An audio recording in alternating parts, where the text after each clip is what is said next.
MJ, and this is Flocking with You, episode number 5. If you have followed any of my episodes, you're probably wondering where I've been, and I've been on a bit of a hiatus.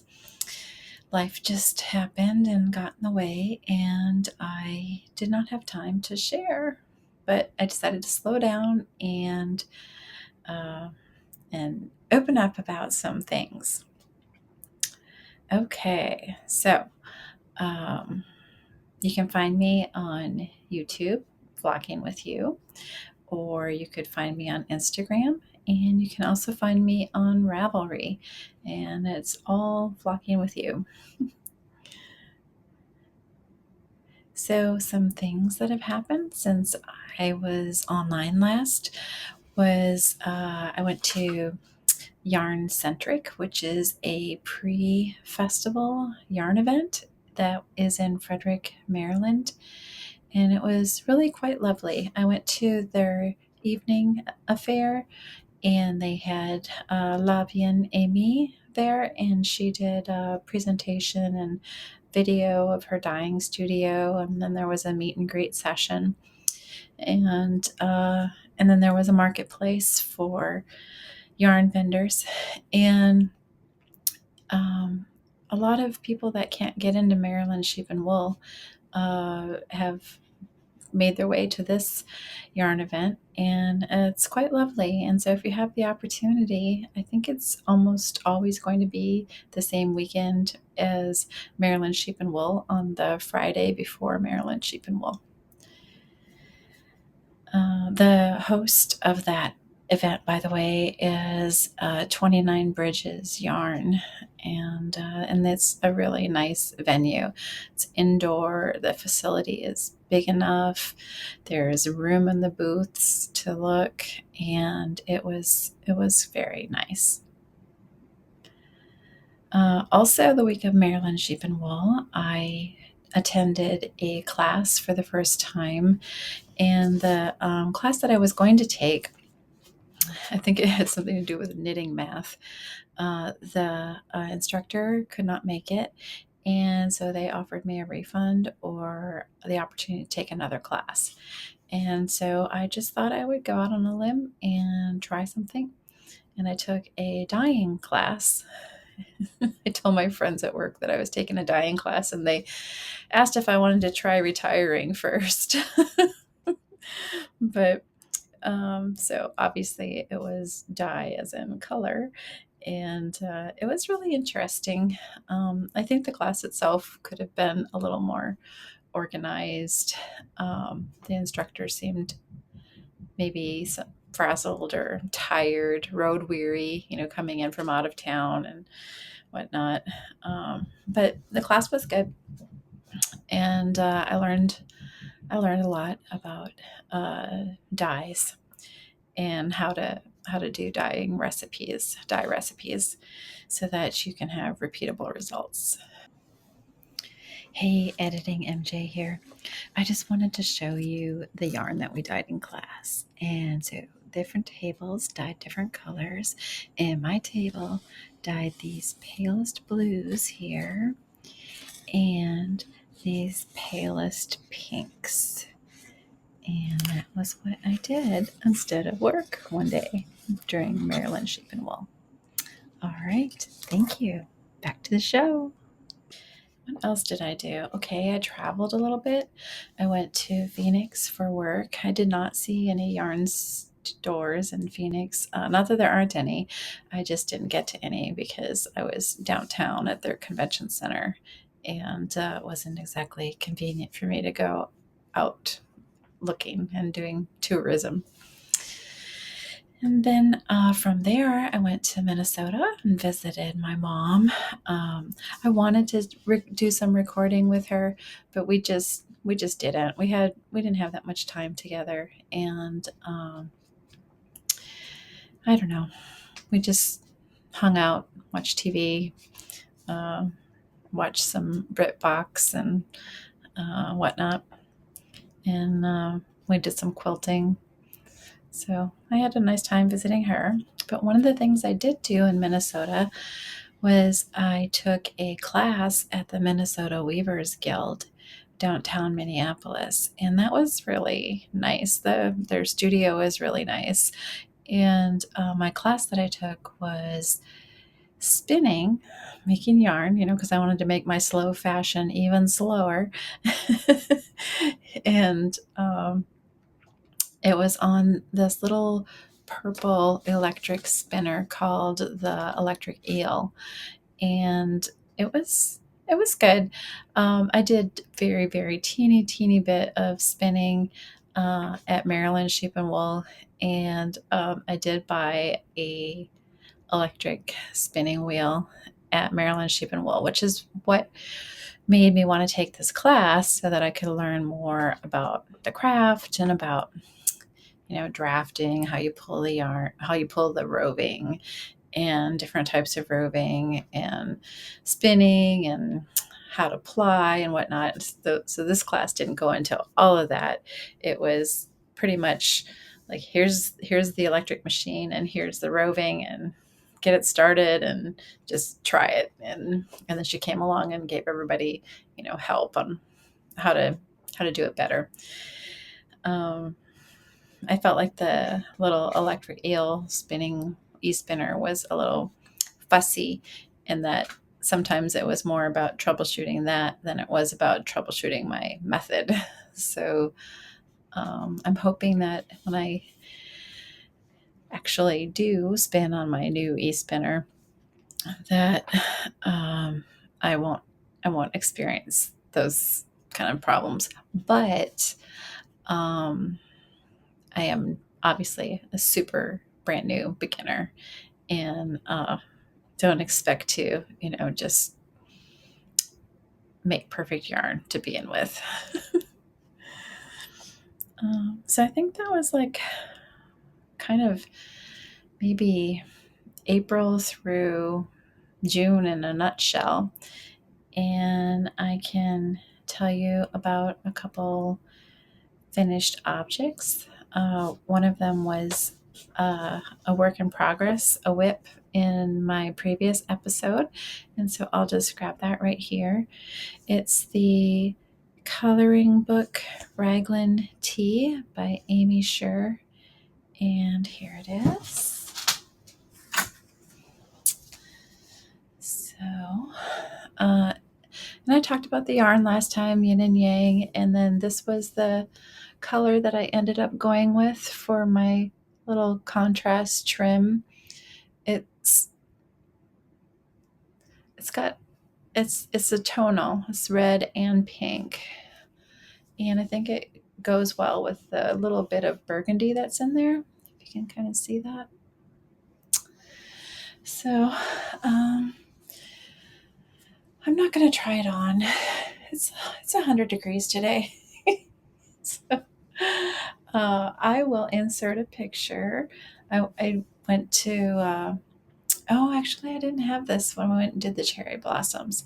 I think I took the pictures in our backyard. So I will insert a picture here. And that is my coloring book Raglan Tea. What do we have on there? Some lint. Yeah.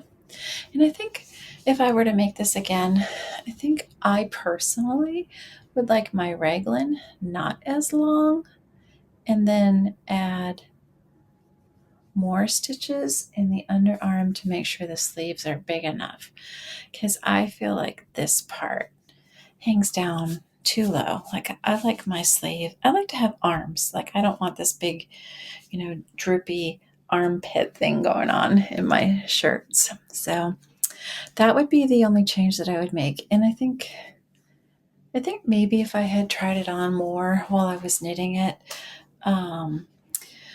it's just so hard to say, how it's going to block out. And this did block out longer than when I was knitting it. So that's my raglan, my coloring book Raglan Tea. And then my other finished object is up here, and that is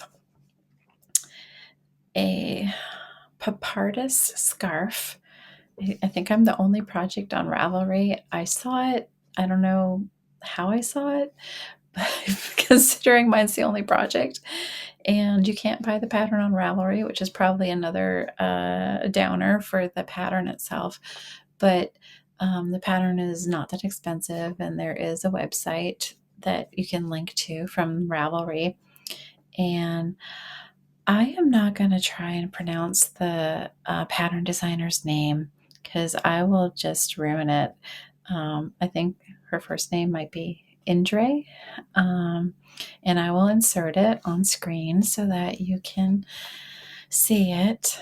And so this is it. It's a little like bandana style neckerchief, and mine is a smidge bigger than the pattern called for. So first of all, I had fingering weight yarn, and so I decided I would just knit until I had the right dimensions, which probably would have been about right there. But I wanted it to be big enough to wear on my head, like this. And it's rolling. And it's size that that is recommended wasn't quite big enough to do the whole head scarf thing, and so I made it bigger. Also, I did not finish the edge the way the pattern said to. I just did 4 rows of stockinette, and it is blocked right now, like steam blocked, but it did have the tendency to roll. So I'll see if that is straightened out now with blocking. But it's quite lovely. It's silk by Aimée, which I got at YarnCentric, and the color is called Pinkfetti. I think the yarn's actually called Silk Tweed, and yeah, it's really fun. Kind of get a little close up of some of the speckles. So yeah, so that's my Pepardus scarf. And I guess next I can talk about what I'm working on. I had set this aside so I could knit this because I don't know, I wanted something that I could finish kind of quickly. And also I needed car knitting because my husband and I went to, we had a little weekend out in Western Virginia where the wineries are in the Shenandoah Valley area. And so I needed some car knitting, although I found that knitting on curvy mountain roads isn't really my jam. so I did more knitting on this at home than I did on our trip. But I don't know. I think I started it, I cast on, and I think I probably got about this far on that weekend, and then I did the rest over the next week and a half. So the next project that I started to mention is a t-shirt, and it's so hard to tell because it's on a circular needle right now, but it's the Floodlight Tee by Tanis Lavely, and it has it's supposed to have a little tie in the back of the neck. And then this striping is supposed to end, and then it's supposed to be solid I think even before you split for sleeves. But I'm using a kit that I actually got for another pattern called the Rocket Tee, which has wide alternating stripes. And so I only have enough yarn to make a t-shirt if I continue my stripes all the way. And so, oh my gosh, I just pulled some stitches off. I will fix that.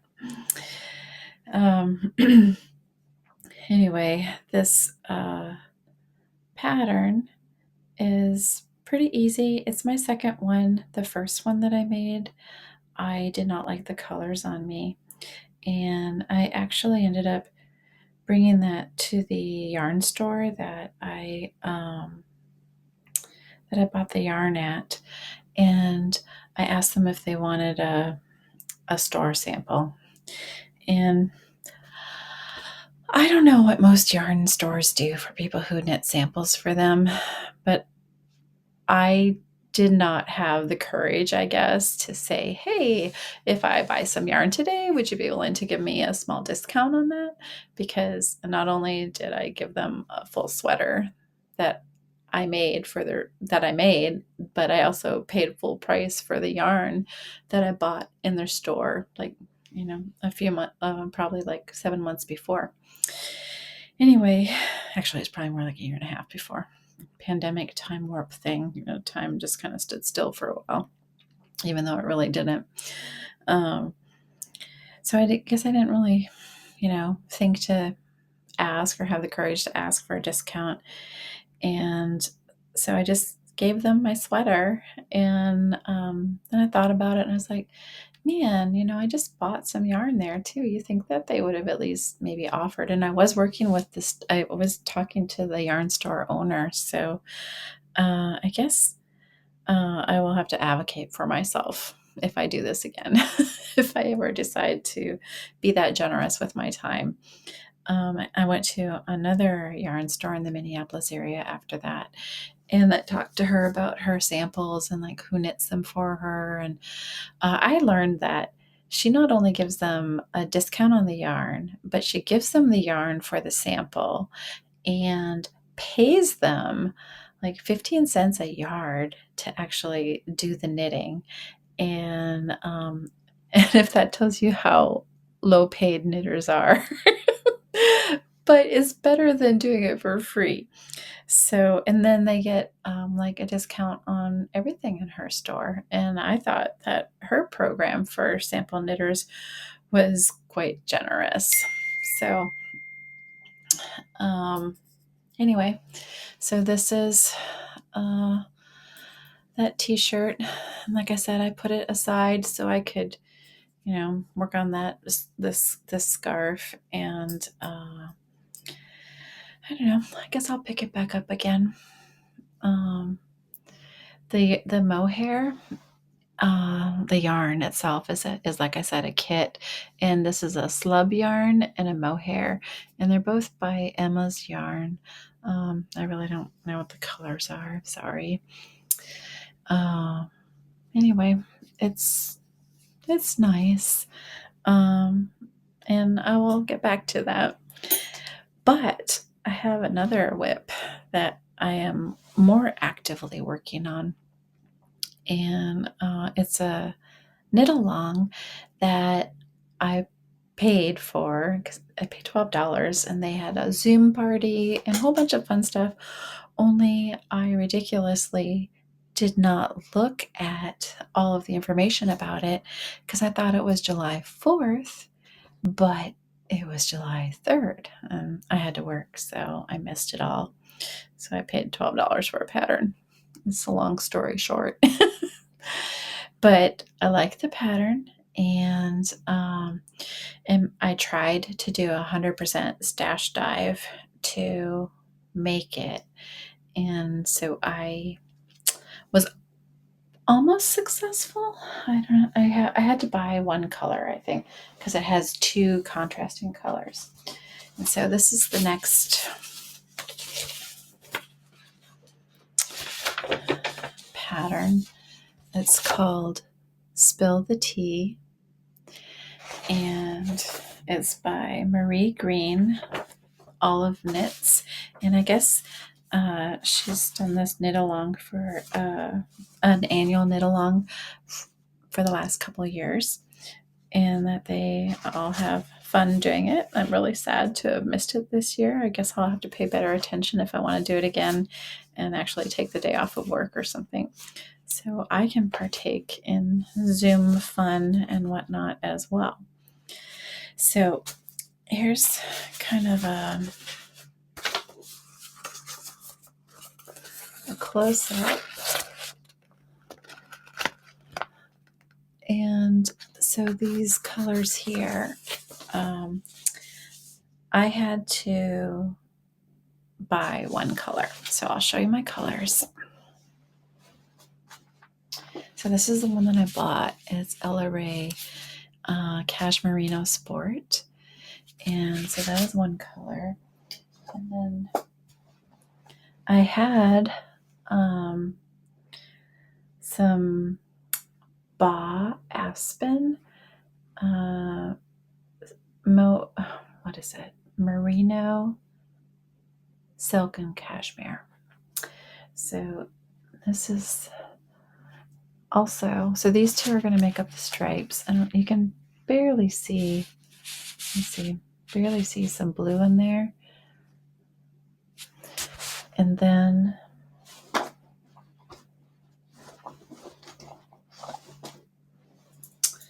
okay, this is the beginning of that sweater. It's knit bottom up, and I normally do not use the smaller needle on the lower ribbing of any sweaters, but I'm following the pattern this time. I hope I don't regret it.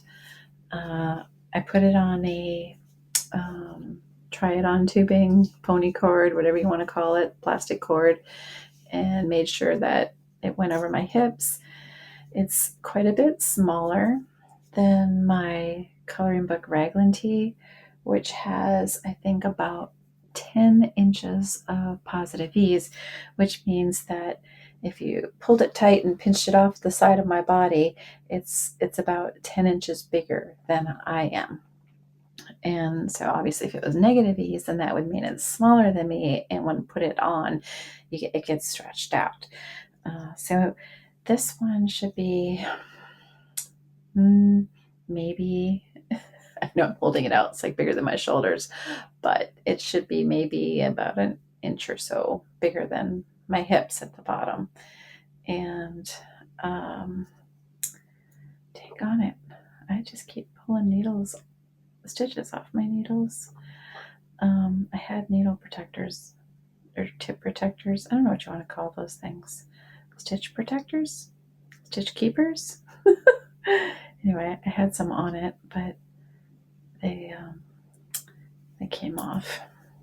So anyway, that is so that's what it's going to be. So this will be the main color, which is also Ba Aspen. And this is one of their hand-painted colors. So it's a tonal. I'm hoping I won't regret not alternating one skein than the other skein. I don't want to do that considering that there are stripes in this. So if I have to change colors, I'll make sure that I change colors like right after a stripe. So it won't be purple to purple when I change colors. So that's my only other whip that I am actively working on. And I did make some notes. Let's see. Our power just flickered. I'm sure everybody's AC is stressing the power grid today. It's rather warm here. Okay, so notes. I'm in my tips section of my episode. So one of the things that I would like to say is that if you're going to knit and you love your finished product, that maybe you should keep notes on what you did. Because as much as you think you might remember, if you knit a lot of things, or if there's a long time in between knitting, you're probably not going to remember.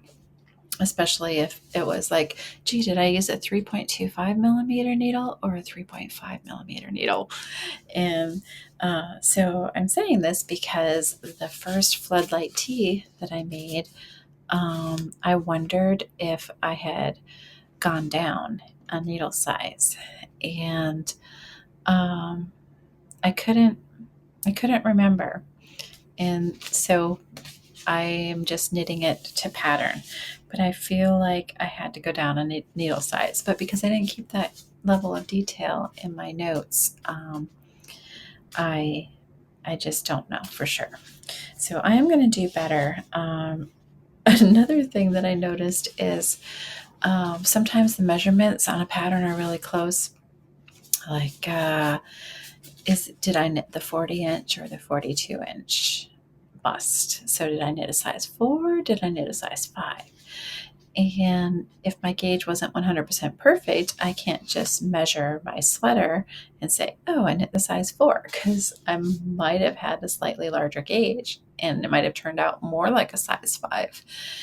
So do yourself a favor and write down what your gauge was for that yarn, what needle size you ended up using, and then also what size you made. Because if you really like it, you might want to make another one. And so the point of this is that I was trying to figure out what I wanted to make, and I decided to redo a sweater that I already made. And in the end, I could not figure out what size needle I used and what size sweater I made. And I didn't feel like starting completely over and doing a swatch and figuring it out. And so I did not make that and cast on something else, which was probably this. I don't know. I think that's about all I have. I don't really like to really go over acquisitions. I told you I bought an e-spinner. That was quite an investment. I'm very fortunate to have been able to do that. And maybe when I have some more time on it, I can do a little recording and show, the e-spinner. But it's by Hanson Crafts out of they're on the West Coast, I think Oregon, Portland area, and they have a lot of really nice things. As a matter of fact, the yarn holder that I got at Maryland Sheep and Wool quite a few years ago. And I don't know, some people have them and they call them yarn buddies. But if you want like a smoother knitting experience, then a center pull ball can give you this. It can't get any smoother than this. This is really nice. And so that's by Hanson Crafts. Let's see, maybe I can do that. Hopefully you can see that. So I guess that's all I have. So thank you so much for coming back. I'm sorry I was gone for so long. I'll try and do better, but no promises and no pressure, right? Because I'm still working and this is my extracurricular activity. And honestly, it's quite a lot of work to film and edit and put up pictures and take notes and that. But I do like to connect with people and share ideas, and hopefully this is useful, or maybe if nothing else, it gave you something to listen to while you were doing knitting or crocheting or needlepoint or spinning, whatever floats your boat. So thank you so much and take care. Happy knitting, and give me a thumbs up if you like it. Take care. Hey, quick afterthought here. I did buy a book, and I just thought I would share that real quick. So Summerlee has become quite the prolific sock pattern writer, and I just really liked a lot of the patterns in this book. And I don't want to, give away anything, so I'm looking through it real quick to see if there was is there any kind of index of all the sock patterns? And I guess there really isn't, but anyway, that's the patterns in the book. The other thing that I bought was the Lina magazine, and I really like their magazine, and also some socks in there. I haven't knit a pair of socks in a while. I think I'll probably do that again. And I think that this little scarf in the Lina magazine was one of the things that inspired me to make this. So that's it. Just thought I'd pop in 2 small acquisitions. All right, take care.